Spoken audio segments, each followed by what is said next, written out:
তামিলনাড়ুতে কর্মস্থলে মর্মান্তিক দুর্ঘটনা, বাংলার পরিযায়ী শ্রমিকের মৃত্যু হয়েছে। ইটকাটা মেশিনে প্রাণ গেল শক্তিপদ দাসের, দ্বিখণ্ডিত গঙ্গাসাগরের শক্তিপদ দাসের দেহ।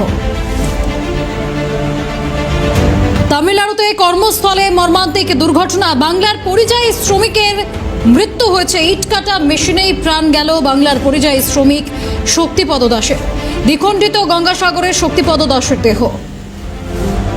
এ বিষয়ে পরিবারের সদস্য এবং স্থানীয় বাসিন্দা তাদের কি বক্তব্য শোনাবো। আর দাদা ভিন রাজ্যে কাজ করতে গেলেছিল তামিলনাড়ু, ভিন রাজ্যে মানে তামিলনাড়ু কাজ করতে গেলেছিল ইটভাটাতে। হঠাৎ 12 তারিখে ও গাড়ি মানে মেশিনের যে ইটভাটার যে মেশিনটা ওতে কাজ করতে গিয়ে ও অ্যাক্সিডেন্ট করে মানে ও মেশিনের ভিতরে পুরো ঢুকে গেছিল, হ্যাঁ তো ঢুকে গিয়ে ও মারা যায়। আর এখানে তার পরিবার সব খবর পেয়ে ব্যাগ হয়ে গেছে, হ্যাঁ তো কান্নাকাটি করে একটা ভেঙে পড়ে গেছে। আর আমরা অর্থর অভাবে আমরা বডিটাকে নিয়ে আসতে পারিনি। বডিটা আছে তামিলনাড়ুর গ্রামীণ হাসপাতাল আছে ওইখানে থেকে আমরা নিয়ে আসতে পারিনি আমাদের অর্থর অভাবে। সেই জন্যে আমরা কি করব বুঝে উঠতে পারছি না। নাম শক্তিপদ দাস, নিজে একজন পরিযায়ী শ্রমিক। ঘোড়ামারাতে আগে বাড়ি ছিল, আমফানে ওনার বাড়ি নদীগ্রস্ত হয়ে গেছে, ওই জন্য কমলপুর 2 নম্বর কলোনিতে বসবাস করে। উনি ওনার পরিবারের মধ্যে একমাত্র খাটনি মানুষ। উনি অ্যাক্সিডেন্ট হয়ে মারা গেছে, ইট কাটা মেশিনের ভিতরে পিষ্ট হয়ে মারা গেছেন। ওনার নাম শক্তিপদ দাস। ওনার পরিবার এই যে খাটতো সে তো মারা গেল, ওনার পরিবার এখন অসহায় হয়ে গেছে। সরকারের কাছে আবেদন করব, সরকার যেন ওনার পরিবারের পাশে দাঁড়া হয়।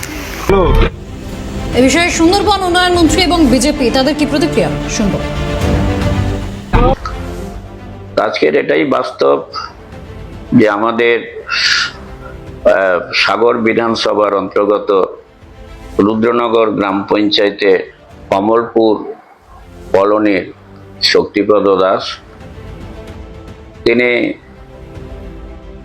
আমাদের ওই তামিলনাড়ুতে তিনি পরিযায়ী শ্রমিক হিসেবে একটা কোম্পানিতে কাজ করার জন্য গেছিলেন। তার মৃত্যুর খবর গতকাল রাত্রিতে আমরা জানতে পারি। যে কোনো মৃত্যুই হচ্ছে দুঃখজনক। আজকের এই গঙ্গাসাগরে এক হতদরিদ্র পরিবারের ছেলে শক্তিপদ দাস তার সংসার চালানোর দায়ে নিজের বাবা মার মুখে দুমুঠো অন্ন তুলে দেওয়ার দায়ে পশ্চিমবাংলাতে কাজ না পেয়ে আজকে পরিযায়ী শ্রমিক হিসাবে কাজ করতে গেছিলেন তামিলনাড়ুতে, সেখানে তার মৃত্যু হয়। শুধু আজকে শক্তিপদ দাসের মৃত্যু হয়নি, এর আগে বহু পরিযায়ী শ্রমিকের একের পর এক মৃত্যুবরণ করেছে বাইরের রাজ্যে কাজ করতে গিয়ে। আর এই পরিযায়ী শ্রমিকের মৃত্যুর জন্য দায়ী এই রাজ্যের মুখ্যমন্ত্রী মমতা বন্দ্যোপাধ্যায় এবং পশ্চিমবঙ্গ সরকার।